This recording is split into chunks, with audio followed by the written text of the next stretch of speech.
Kabali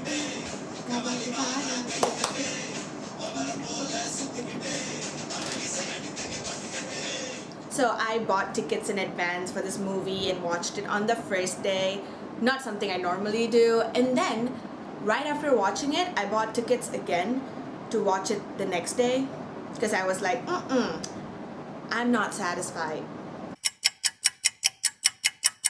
For all my... Actually, who cares who you are? Like, that movie is being dubbed in so many languages.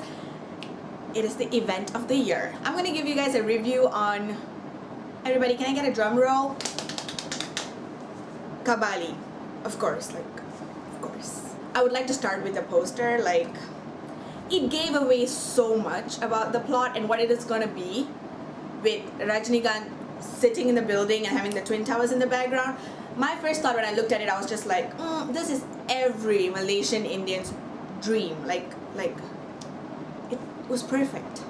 But I was confused because I was like, why would you have the Twin Towers in the background of a Tamil movie? I don't get it, but after watching the movie, it made perfect sense. I honestly thought it was a very, very, very basic story. It had a very Godfather feel to it. So it was a very basic gangster slash, a very noble spirited man story. But it was very, very well executed. As opposed to the movie doing anything for Rajinikanth, I thought he carried the movie from the beginning till the end. Kabali relied heavily on Rajinikanth's acting, charisma, style, and the ability to mesmerize his audience. Because the main character himself is very admirable but not very relatable. So, you had to love the actor, you had to love the portrayal of it. So excited for this movie was because I could finally see Rajinikanth dignified and playing a role suitable for his age after decades of him pretending to be a 20-year-old. I'm done with that. So this movie was perfect. The look worked. His character was very ideal. It was something you want to see a dignified actor do. And he was fabulous. That's one word for it. He was fabulous. As much as I loved Rajinikanth's acting, everyone else gave their best. Everyone else portrayed their characters in a way that we understand them, we get the story. Radhika Apte, her acting was amazing. Actors of Kumudavali and Yogi was portrayed beautifully. I think as much as the movie relied on Rajinikanth, if the other actors in the movie were not competent enough to portray their roles like they did, the movie wouldn't have been half as good as it was. But it was amazing. Although I personally think character development could have been a lot better. It wasn't perfect. I mean, obviously nothing is perfect, but it could have been a little better. Overall, what I'm trying to say is, if you're a fan of the superstar, you're gonna love this movie because his acting's on point, his style. Oh my god, whoever dressed him, nice work. Nice work. Especially I'm talking about I will not give any spoilers yet. I would personally rate this movie an 8 out of 10 for various reasons. I know I'm gonna get murdered for knocking off 2 points. From this point on, if you have not yet watched the movie, please pause this video and jump out of here because I'm gonna be given a lot of spoilers. I'm not even kidding, so don't stay if you don't want spoilers. The reason I knocked off those points was because I felt like Kabali's character could have been stronger, have more instincts. You know what I mean? The 2 major examples that I could give you is this scene where how did he not notice Yogi and her little squad was following him? Yes, she's good at her job, but he's supposed to be better because he is carrying the entire story. So I feel like he needs to have a whole new level of instincts. And the second thing, when that girl's on the street, when the girl Mina is on the street waiting, like, he should know that she was introduced to the school by Martandam, who he knows clearly is a traitor, and why is the girl standing there? Literally on a divider by a traffic light, I think.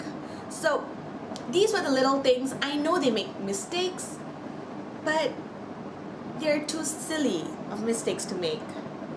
With Yogi following him around, especially the scene before Kumaran tries to shoot him or Kumaran attacks him, the car just stops behind them, like 30-40 meters behind them. Like, that's what it looked like on the screen. How can you not notice that? Because the lights come right behind you and go off. Like, I think I pay as much attention on the road, right? But then again, I'm a girl and I'm constantly afraid for my life, so. Also, is it just me, or is the plot too smooth? Like, there were far too many highs. Like, he finds his daughter, he finds his wife, but the lows, were not low enough. Like, I feel like he did not take a hit to the gut at all, which kind of makes the movie a little less interesting than it could have been. Yes, I get it, Jiva died and Amir was injured terribly, but it still didn't feel as bad, especially because he found his wife. Like, oh my god, his wife is alive after 25 years. And oh yeah, sure, his best friend is just injured.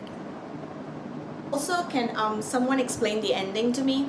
Like, I get it, it's a perfect cycle. It starts with him in jail and, if he surrendered, I'm gonna assume he went to jail again.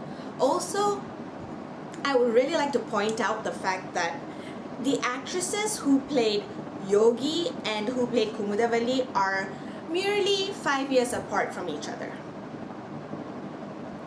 So clearly the actress who played Yogi, Dansika, was perfect for her role because she was 25 and her character had to be 25. What about the actress who played Kumudavali? Why did she have to be only 30 years old? She could have been slightly older considering the last scenes that she had to play, especially playing the scene of Yogi's mother. Like, there are so many other actresses. You could have picked someone, someone in their late 30s perhaps, because yes, I get it. The scenes in the flashback, she had to look pretty young, but she also had to play the current scenes. So why is it still an issue to cast older actresses as the pairs to your main character, to your favorite heroes? Okay, now let's get to the fun part. All the amazing things about the movie. My favorite, most important part was that, oh my god, there were no cheesy songs. The kind that all Indian people are stereotyped with hiding behind the trees and running around and, oh, clothes changing every 30 seconds. Yeah, they didn't have any of those. Yes, that was a big win for Tamil cinema as a whole. Yay. Better late than never, right? Upon rewatching the movie, I realized the kind of impact the BGM had on the movie. So that was 2 thumbs up to Santosh Narayan, because that was beautiful. And all of the songs were beautifully composed and very well written, definitely, and very, very well placed in the movie. I loved the placing of Vanam Parthen. It was really well used throughout the movie. It had so much of foreshadowing. It carried the romantic subplot of the movie, and it was great. That is what soundtracks are supposed to be in movies. Can I just say, they finally made realistic fight scenes for Rajinikanth in this century. Like, it was very believable. It was very nice to watch, very classy, and very strong. It was just, I am not going to be flying around the screen, but I am going to make an impact, which was really, really nice to watch. Especially when he's playing this character of a dignified, old, veteran gangster. That's how they do it.